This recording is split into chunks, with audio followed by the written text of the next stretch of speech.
This week, Conflict Zone is in Kiev to meet Deputy Prime Minister Ivanna Klympush-Tsintsadze. She is in charge of European integration and Euro-Atlantic integration. That means pushing for EU and NATO membership. But how realistic are Ukraine's prospects?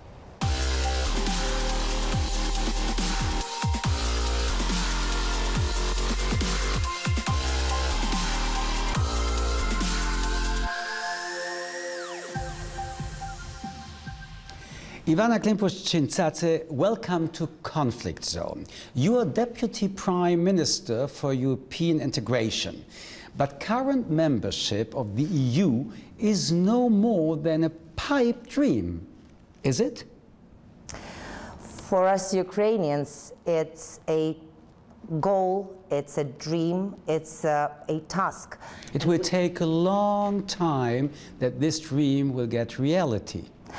We have actually chosen this dream and this path during the Revolution of Dignity in 2014, and since then we have been moving on this path. We understand that it's a long road. We understand that it requires a lot of work internally here from us, first and foremost, in order to make sure that we are compatible with the countries of the EU, in order to make sure that we have better procedures, more transparent, more clear procedures here inside of the country. But let's talk about the perspective of the Europeans. I want to remind you of Jean-Claude Juncker, the president of the European Commission. He said, I quote, "Ukraine would definitely not be able to become a member of the EU in the next 20 to 25 years. This is a very harsh statement, isn't it? I think prognosis of specific years in our time when we are facing so many challenges and everything is so unpredictable, it is not a most positive thing. So I would concentrate... I know you would prefer that he had said 10 years, 5 years, then you would say, I like this prognosis. You know, I really think it's difficult to prognose anything because 3 years ago, I think nobody could have imagined where we would find ourselves and nobody could have imagined how difficult it might get with all the challenges that both the EU and Ukraine are facing in this moment. And we know that the association agreement that we are right now fulfilling and is foreseen for 10 years. We see how ambitious and how difficult this task is, and we hope that we will manage with it these 10 years. And after that, we'll discuss the perspective. Let's speak also about the perspective of your population. Opinion polls repeatedly show that your population is divided on this issue. Our population, since the Revolution of Dignity of 2013 and 2014, has been totally united and not divided by the issue of European integration. I'm sorry, but not on this issue. The Kiev International Institute of Sociology published a poll showing that less than half of the population favors integration with the EU. Well, I am going to cite some other polls that have been just last week presented here by the Institute of World Politics here in Ukraine, and it was done together with USAID and with PACT, if I'm not mistaken, and that was showing actually majority of Ukrainians, closer to 60%, who are favoring the European integration. So it probably 60% means it's a huge minority, even it's not a minority when 40% are still again. No, a 60% for direct joining the EU. But then there are people also who are mostly in favor, who are, considering this as a path that would be important. And we have to understand this is something that really unites people. It doesn't divide people. And that is something very different from what we have had and what actually quite a lot of external information, propaganda and manipulation is trying to to present about Who Ukraine. are the external who are manipulating Unfortunately, our Russian neighbors are the external party that is interested in making sure that Ukraine is not succeeding in that path that Ukrainian people have chosen. The Ukraine government wants Ukraine to be a part of the EU, but EU members must also accept Ukraine. In April last year, the Netherlands voted against the association agreement between the European Union and Ukraine. The EU doesn't want you yet, does it? We are not putting the question of membership at this point. We spoke about the association agreement, even though the association agreement, which is not the same than to be a member of the European Union. Absolutely not, and even the association agreement, unfortunately for us Ukrainians, it doesn't have the membership perspective in it. And what we have seen in the Netherlands a year ago is not that much connected with the whole issue of Ukraine. It is, I am absolutely sure that it is much more connected to the discussions that are happening right now in Europe, within European countries, with regard to Eurosceptics, between the discussion between Eurosceptics and those who would like to preserve the unity of the European Union and the strength of the European Union. Moreover, we have seen a year later, after the referendum has taken place, we have seen the disclosure of the intelligence of the Netherlands that those groups of so-called Ukrainians in the Netherlands who were calling against the ratification of the association agreement between the EU and Ukraine have turned out to be Russian citizens. But perhaps the Netherlands understood what you yourself said. You yourself admitted just a month ago that Ukraine is falling behind its own schedule of implementation. What went wrong?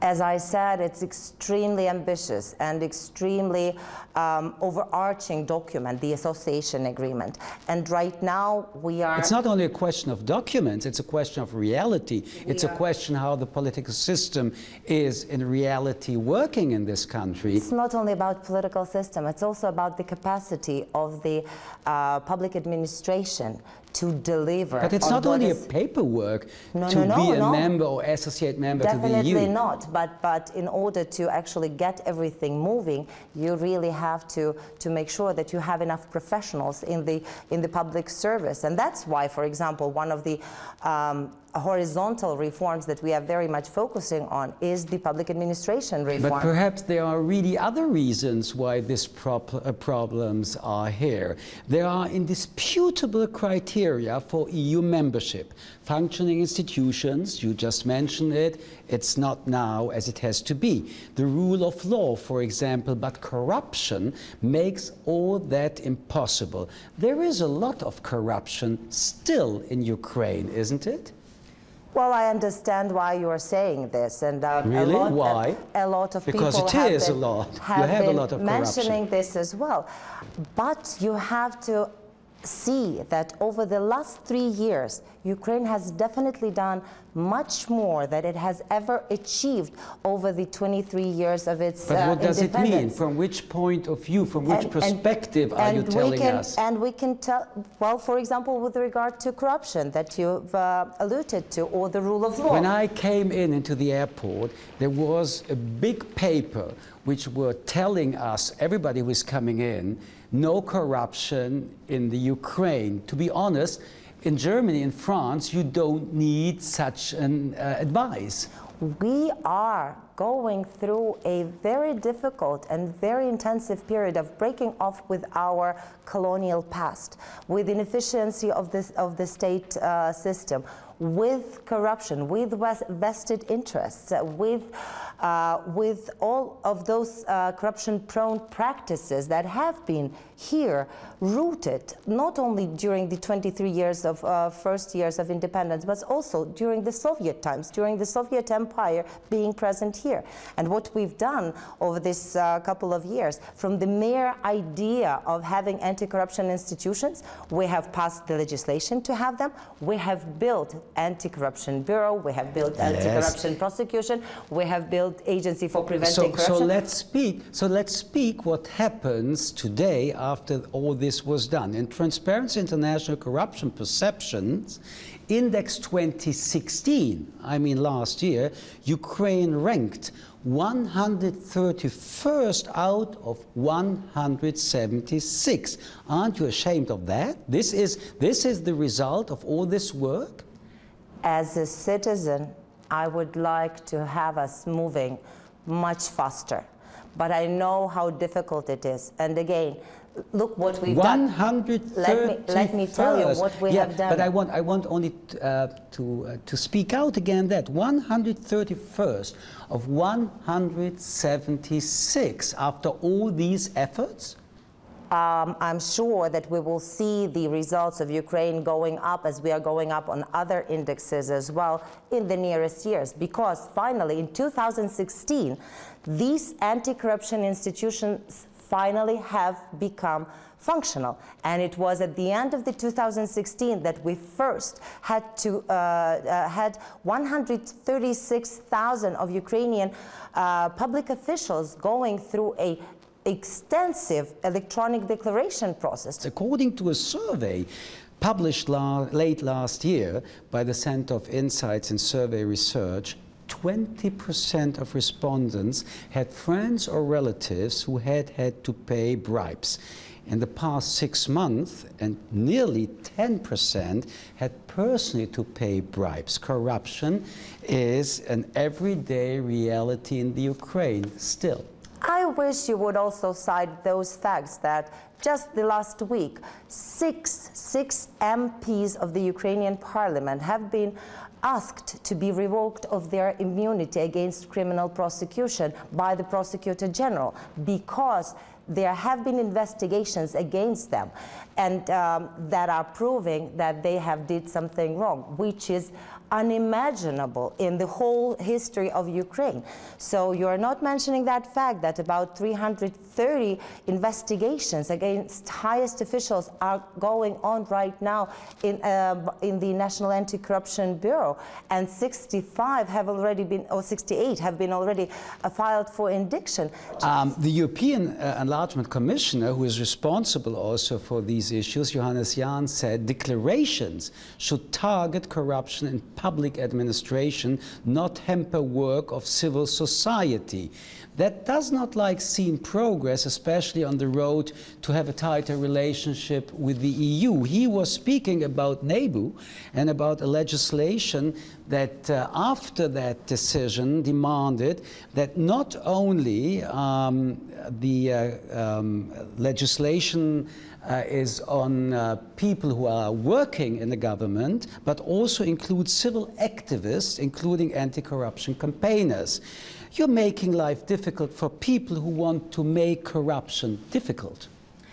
I'm very glad that right now there is a working group between the anti-corruption civil activists and a working group? How many working groups do you need? In order to see how there will be, between them, also MPs and also representatives of the presidential administration who are working on the formula how to ensure that this stipulation that was passed by the Ukrainian parliament with regard to civil society anti-corruption activists would be turned off. How did this come? I mean, everybody knows that such a decision wants to threaten these ones who are working to find out where is the corruption in the government, in the parliament, or in the bureaucracy. Why this happened? There is a consensus in the society that this is not a right path and for such a decision. And unfortunately, some of our MPs have used the possibility when there was an urgent need to pass the changes to this anti-corruption legislation with regard to our military, with regard to our soldiers that are fighting the war against Russian Federation. And they used this necessity and urgency to was this okay from your point of view? Was this intelligent? No, as I like said, that? that's why for intelligence. You mean for the was military? it intelligent to decide like that? As I said, I'm very happy that there is this working group, and I know that they have so found you are this not solution. happy about the decision, but let's talk about other questions which are very important for the European Union and also for the world. There is also the issue of arbitrary and secret detentions, human rights. In December, the Ukraine Security Service released the last of 18 prisoners who were known to have been forcibly disappeared. Such behavior is a clear breach of democratic standards and human rights. I am not sure what you are referring to, really, because I think that Ukraine has been really upholding the issue of human rights very highly on its agenda. And this is something that is of importance for every single Ukrainian citizen, because that's exactly where the Maidan came about. Really? Yes, absolutely. Really? So let's listen to Human Watch and Amnesty International. They say that most of these 18 and other detainees suffered torture or were at least denied medical treatment. That means Ukraine is no better or worse than Russia, for example. I mean, this is existing. This is not an invention. Human rights, Amnesty International, international organizations are searching on these realities. Well, then it's very good that they are searching on these realities, and Ukraine has never been hiding any of the problems that we might have. But comparing Ukraine to Russian Federation would be totally wrong, because we do know that, for example, right now more than 140 of our citizens are being kept illegally kept on occupied territories of the east of Ukraine, of Donbass, and they are not being let by Russian Federation and by those puppets on the ground, by those hybrid forces on the ground, to be visited by, for example, International Red Cross organization there, while on the Ukrainian controlled territory, government controlled territory, more than 30 visits have been happening over this period of time to those people who have violated the Ukrainian law during this conflict. So let's talk now about another issue which is very important for the Ukraine. In early June, Parliament adopted a law that made joining NATO a central goal of Ukraine's foreign policy. Let me remind you, a year ago, the President of the European Commission, Jean-Claude Juncker, said also Ukraine would definitely not be able to become a member of NATO in the next 20 to 25 years. That's quite frustrating, isn't it? Well, not the EU, not the NATO. I'm very glad to see that our parliament has finally responded to the desire of people and have legislatively confirmed that our strategic goal is specifically joining NATO. That does not mean that we are today sending the membership application to NATO. That it means that we are right now working on implementing NATO standards and NATO criteria here in Ukraine. First and foremost, in the armed forces. First and foremost, doing the reform of the armed forces. And let me remind you, 3 years ago, we had almost non-existent armed forces, and now we are proudly defending ourselves. And one of the steps is also, in February, President Poroshenko announced that he would call a referendum on a renewed bid to join NATO. It's now July. It happened? What is going on? When will this happen? I don't think that there was a announcement that someone will immediately call on referendum. So what does it mean? I mean, there is a decision, we want to be a member in NATO. There is a statement, I want to call for a referendum. This is very nice, and we are now in the summer 2017, when all these declarations will become policy, will get into a reality? They are already a reality. They are part of our policy. They are part of the policy that the government is implementing every single day. It seems there are only announcements. It looks like it would have been absolutely irresponsible to only have announcements, because every single day we are making changes in accordance to the NATO criteria and standards. And moreover, we have adopted the governmental plan of information, of raising awareness for the Ukrainian people what NATO is besides the political and military alliance, because after the aggression of the Russian Federation against Ukraine, what we've seen immediate rise of those people, of those who are supporting the NATO membership of Ukraine, and we've never had this high numbers over this 23 years of independence before. Theory. This is a practical work of every single day. Okay, so let's speak about the practical work. Ukraine's biggest problem is obviously still the war with Russia.